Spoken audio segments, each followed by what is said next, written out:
Good evening from New York. I'm Ali Velshi in for Chris Hayes. We're now 48 hours into a 2-week ceasefire in the U.S. war on Iran. At least we are in theory, if not on paper anywhere that you or I or anyone else could see.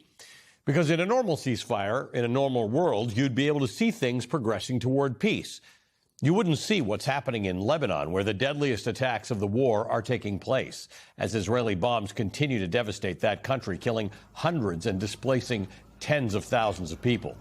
You should be seeing free and open commerce instead of the 20% of the world's gas and oil supply that's still being held in limbo by an Iranian-controlled choke point in the Strait of Hormuz. In short, you should be seeing peace taking hold during a ceasefire. So it's fair to ask if that's even what we have here.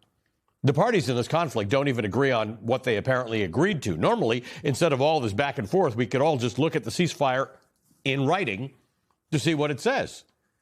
But there's nothing to look at.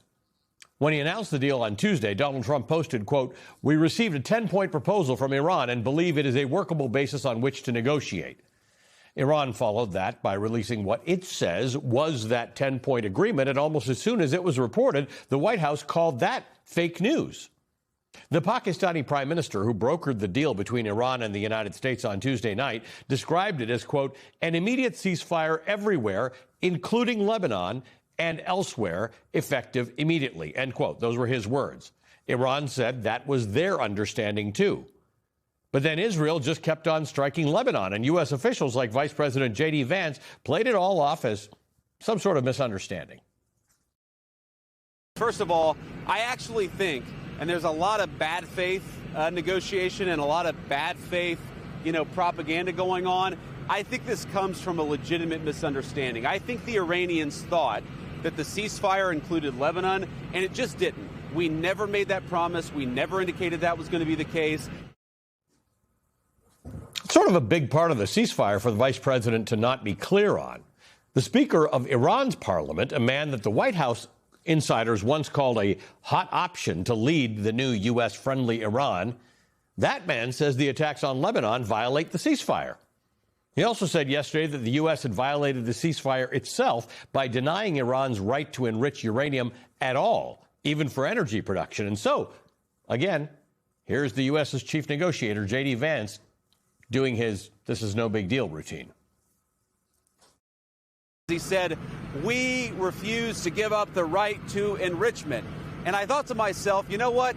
My wife has the right to skydive, but she doesn't jump out of an airplane because she and I have an agreement that she's not going to do that because I don't want my wife jumping out of an airplane.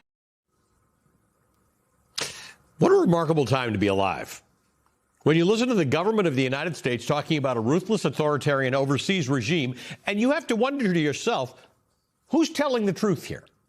We don't even have the most basic clarity on what this temporary peace deal is, let alone on questions such as who controls the Strait of Hormuz, the strait which was, never forget this, fully open before Trump and Netanyahu launched their war of choice. The war was not started to open the Strait of Hormuz. The strait was open. Ships were getting through as usual. The U.S. and Israel attacked, and then Iran closed the strait. Just over an hour ago, the president posted, quote, "Iran is doing a very poor job, dishonorable, some would say, of allowing oil through the Strait of Hormuz. That is not the agreement we have," end quote. And while markets reacted with excitement to the ceasefire deal on Tuesday night, on Wednesday, I guess, once they started trading, today oil prices inched back up on skepticism that this deal will last. In the meantime, your average price of gas is now $4.16 a gallon, according to the AAA, and still more likely to go up than to go down. And so now J.D. Vance, fresh off his campaign appearance for Viktor Orban, who's in a fight for his political life in elections that take place in Hungary on Sunday, is reportedly traveling to Pakistan to lead a U.S. delegation for Iran talks there on Saturday. Israel says it will now open direct ceasefire talks with Lebanon, but the bombs are still falling until that happens. We're not sure where this is going, but the clock is ticking on Donald Trump's 2 weeks. This is what it looks like when there's no real plan, no apparent off-ramp, when you start a war without an exit strategy, ignoring all the best intelligence available to you, just sending your press secretary out to declare mission accomplished isn't going to cut it. Thanks to the unmatched excellence of our warriors at the direction of the Commander-in-Chief, the world has just witnessed a historically swift and successful military triumph. President Trump started Operation Epic Fury with strategic military objectives, and the United States has clearly achieved them. Strategic military objectives, and the United States has clearly achieved them, right? The oil, the Strait of Hormuz, the peace. In Congress today, in a shortened pro forma House session, Democrats tried to pass a resolution limiting Trump's war powers in Iran.